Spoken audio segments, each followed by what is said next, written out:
আসসালামু আলাইকুম গাইস, আপনাদের মাঝে আমি দীর্ঘদিন ধরে কাজের ব্যস্ততার কারণে কোনো ভিডিও নিয়ে হাজির হতে পারিনি। আজকে আপনাদের মাঝে নতুন একটি ভিডিও উপহার দেব। সেটা হয়েছে একটি ওভেন। দেখেন, এই ওভেনটি অনেক পুরোনো। এই ওভেনটি চালু আছে, ভিতরে যে লাইট জ্বলতেছে দেখা যায়।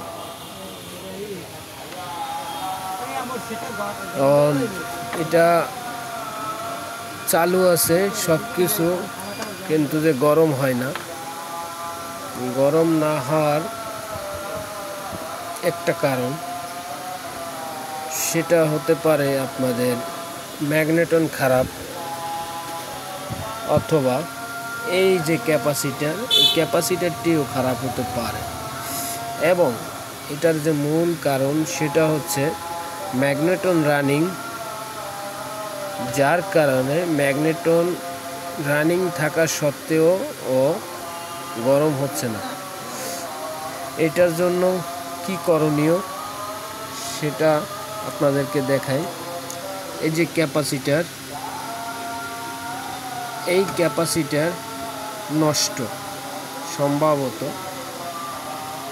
আমাদের অভিজ্ঞতা দিয়ে আমরা বুঝতে পেরেছি। আপনাদেরকে এই ক্যাপাসিটারটি পরিবর্তন করে আমি পরবর্তী ভিডিওতে দেখাবো যে ওভেনটি রানিং হয়েছে। ধন্যবাদ। ভিডিওটি ভালো লাগলে লাইক করবেন,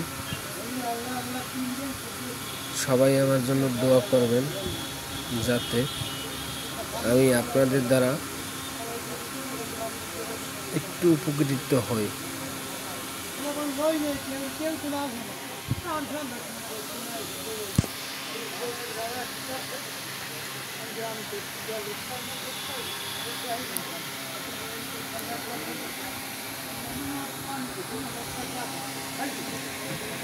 এবং এখানে লেখা আছে ডেঞ্জার হাই ভোল্টেজ